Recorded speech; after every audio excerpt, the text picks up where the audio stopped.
Lénie est atteint d'une maladie rare. À 8 ans, je tombais, j'étais à l'école, les tatis considéraient ça comme je faisais des bêtises, je faisais exprès.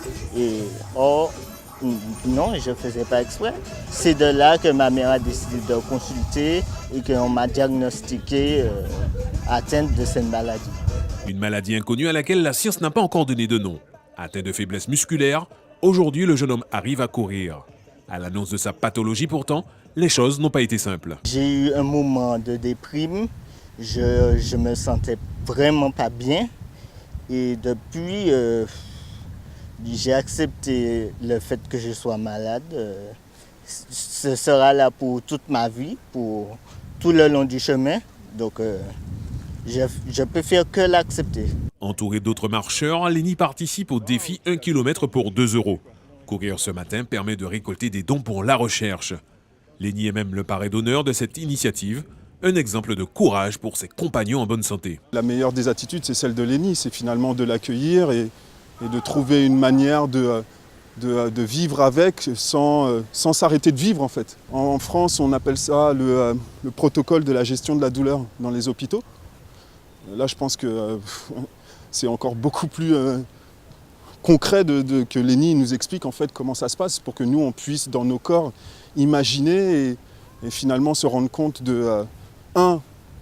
courage et de la force de Lénie et du petit privilège, voire même grand privilège que l'on a d'être aux commandes de notre corps. C'est devenu tellement naturel, tellement automatique qu'aujourd'hui, on ne se pose même pas cette question-là. Alors que Lénie, sur chaque pas, il est obligé de se poser cette question-là. Donc on dit que chaque mouvement qu'on fait ou chaque action qu'on fait repose sur le premier pas. Et là, pour l'action qu'on est en train de faire aujourd'hui avec Lénie, c'est exactement ça. C'est qu'après une réflexion, après une intention, il faut de l'action. Que l'on soit habitué au défilé ou encore de passage sur le parcours, beaucoup font quelques pas pour relever le défi. Sensibiliser les jeunes de l'importance du Téléthon, d'aider les jeunes. Mais je pense qu'il faudrait aussi sensibiliser toute la Martinique, car c'est quelque chose quand même de super important. Et on n'en parle pas assez, je trouve. C'est pas compliqué à faire, ça demande pas beaucoup d'investissement et pourtant ça aide les gens.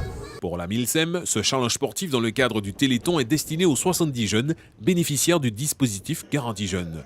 Le but étant de montrer leur intérêt à la cause et d'y contribuer. On a envie de faire 1000 km par rapport à la MILSEM. Donc 1000 km pour la MILSEM, 1000 km pour le Téléthon. Donc notre objectif effectivement c'est ça. Maintenant on n'a pas autant de jeunes mais c'est pas grave, on a ce qu'on doit avoir et ils sont motivés donc ils courent ou ils marchent et voilà. Les jeunes ont parcouru 229 km et donc récolté 458 €. Prochaine étape le week-end du 7 et 8 décembre sur la plateforme téléphonique du 36-37.